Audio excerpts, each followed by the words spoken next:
नमस्कार, आदाब, सत श्री अकाल, जय भीम, जोहार। मेरा नाम है नवीन कुमार। न्यायपालिका के इतिहास का यह काला दिन है जब एक जज ने खुलेआम अपने आप को संघ का कार्यकर्ता बताया है, उसका सदस्य बताया है।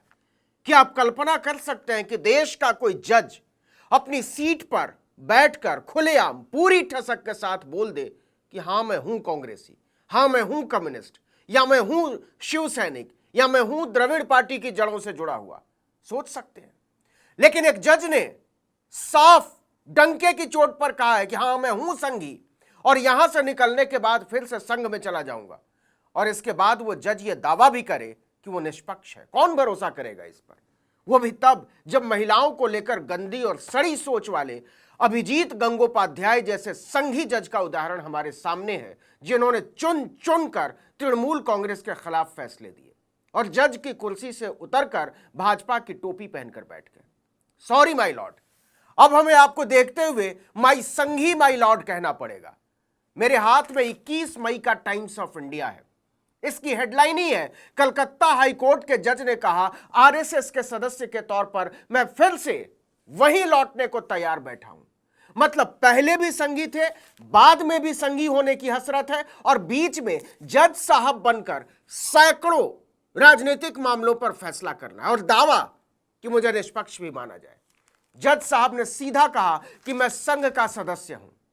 जज साहब की चर्चा पर आऊं इसके पहले यह बता दूं कि संघ की सदस्यता लेने के लिए कोई पर्ची नहीं काटी जाती है, कोई रसीद नहीं दी जाती है, कोई प्रमाण पत्र नहीं दिया जाता। सारा कनेक्शन हवा में होता है।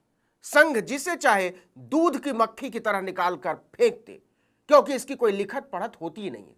स्वतंत्र भारत के पहले आतंकवादी नाथूराम गोडसे के मामले में यही कहा जाता है, क्योंकि कोई भी संघी कभी भी यह साबित नहीं कर सकता कि वो संघी है या था। उसके पास दिखाने को अपने हाफ पैंट के सिवा कुछ नहीं होता। अब आइए संघी माई लॉर्ड के आत्मज्ञान पर। उन संघी माई लॉर्ड का नाम है जस्टिस चितरंजन दास। 20 मई को उनकी विदाई का समारोह था। फुल बेंच इस समारोह में बैठी हुई थी।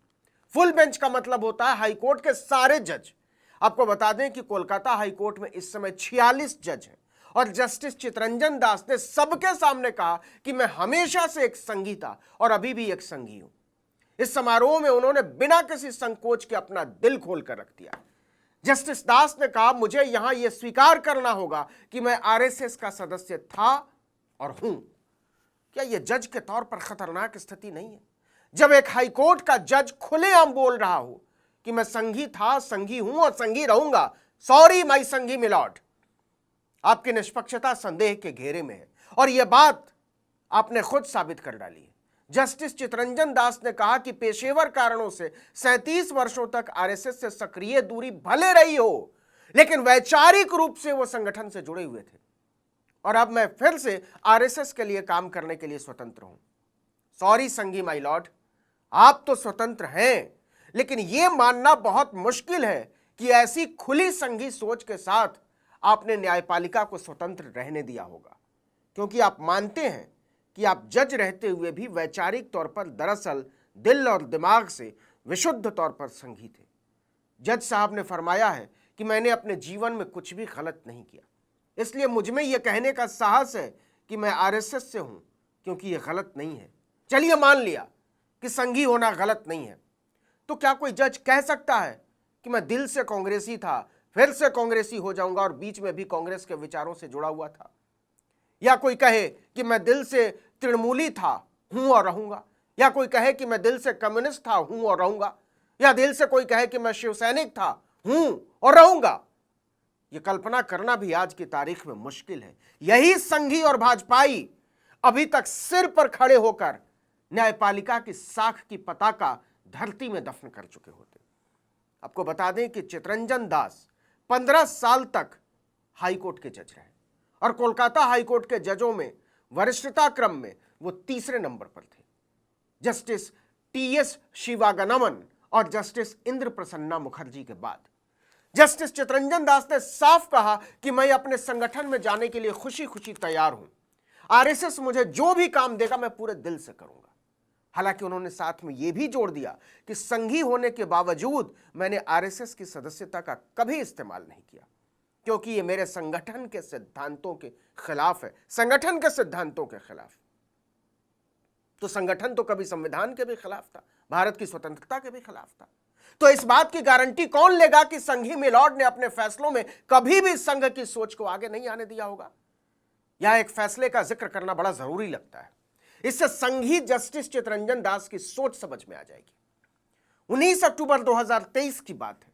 एक नाबालिग बच्ची के साथ दुष्कर्म के केस में इन्हीं संघी मिलॉर्ड की पीठ ने टिप्पणी की थी कि किशोर लड़कियों को 2 मिनट के मजे की बजाय अपनी यौन इच्छाओं पर काबू करना चाहिए। इस टिप्पणी के साथ उन्होंने आरोपी को बरी कर दिया था।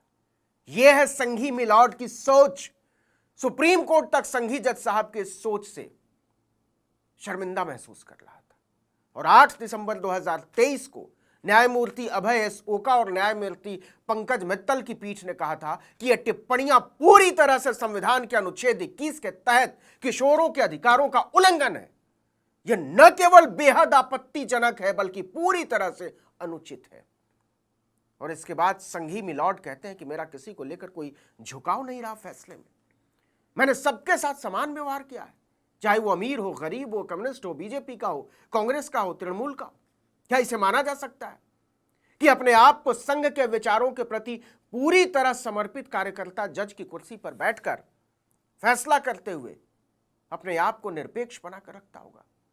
गौर कीजिए, ममता बनर्जी ने पिछले ही दिनों कहा है कि उन्होंने सबको खरीद लिया है, अदालतों को भी खरीद लिया गया है। और मैं सुप्रीम कोर्ट की बात नहीं कर रही हूं। फिर वो किसकी बात कर रही थी? क्या उनका इशारा कोलकाता हाई कोर्ट की तरफ था? दूसरा सवाल यह है कि ये संघी जज महिलाओं और लड़कियों को लेकर इतनी गंदी सोच क्यों रखते हैं? जस्टिस चितरंजन दास कहते हैं कि लड़कियां 2 मिनट के मजे के चक्कर में ना पड़े। इनके पहले वाले अभिजीत गंगोपाध्याय, जो जज की कुर्सी से उतरकर भाजपा के जूते में घुस गए, वो कहते हैं कि क्या ममता बनर्जी औरत है भी? ऐसी घटिया फूहड़ टिप्पणी। आपको क्या लगता है ऐसी सोच कहां से आती होगी? और इस पर सोचते हुए यह ध्यान में रखिएगा कि संघ के 100 साल के इतिहास में एक भी गद्दी नशीन महिला नहीं हुई है। एक और बात, जस्टिस चितरंजन दास जज की कुर्सी पर बैठने के बाद भी गर्व से अपने आप को संघ से जुड़ा हुआ बताते हुए कहते हैं कि यदि मैं एक अच्छा व्यक्ति हूं तो मैं किसी बुरे संगठन से संबंधित नहीं हो सकता। यहां यह गौर करना जरूरी है कि जिस दिन बाबा साहब डॉक्टर भीमराव अंबेडकर देश को संविधान सौंप रहे थे, उसके केवल 4 दिन बाद 30 नवंबर 1949 को आरएसएस ने अपने मुखपत्र ऑर्गेनाइजर में संविधान और बाबा साहब की धज्जी उड़ाते हुए लिखा था कि इस संविधान की सबसे बुरी बात यह है कि इसमें कुछ भी भारतीय, इसमें प्राचीन भारतीय कानूनों, संस्थानों, नामकरण और कथन शैली का कोई निशान नहीं है। संघ का इशारा मनु की व्यवस्था की तरफ था। इतना ही नहीं, संघ और जनसंघ दोनों ने बाबा साहब के हिंदू कोड बिल का खुला विरोध किया था, जिसमें डॉक्टर भीमराव अंबेडकर ने महिलाओं को अपनी जाति के बाहर जाकर शादी करने, पति को तलाक देने और संपत्ति के उत्तराधिकार की व्यवस्था दी थी। संघ ने इस बिल को रोकने के लिए पूरे देश में बाबा साहब डॉक्टर भीमराव अंबेडकर के खिलाफ अभियान छेड़ दिया था। सैकड़ों प्रदर्शन किए थे। संघी मिलॉर्ड चितरंजन दास इसी संघ के सिपाही हैं। क्या संघी मिलॉर्ड चितरंजन दास को इस बात पर भी गर्व है कि संघ ने बरसों बरस न भारत की आजादी को स्वीकार किया, न भारत के झंडे को और न भारत के संविधान को? क्या संघी मिलॉर्ड को इस बात पर भी गर्व है कि आरएसएस ने 52 साल तक नागपुर के अपने मुख्यालय में राष्ट्रध्वज तिरंगे को नहीं अपनाया? हमने कोलकाता हाईकोर्ट की वेबसाइट पर जस्टिस चितरंजन दास की प्रोफाइल देखी। इसमें कहीं नहीं लिखा कि वह जज बनने से पहले संघ के सक्रिय कार्यकर्ता थे। संघ तो अपने आप को सांस्कृतिक संगठन कहता है ना, तो फिर संघी जस्टिस ने यह बात छिपाई क्यों? क्या वो संघ से जुड़े होने पर तब शर्मिंदा महसूस करते थे? इस देश के नागरिकों को इस बात की गारंटी चाहिए कि संविधान, स्वतंत्रता और समानता की सोच से नफरत करने वाले संघ के कार्यकर्ता जब जज की कुर्सी पर बैठते हैं तो वो अचानक से इससे प्यार करने लगते हैं। क्या यह संभव है? इस वीडियो में इतना ही। आर्टिकल 19 इंडिया को लाइक, सब्सक्राइब, शेयर कीजिए। नमस्कार।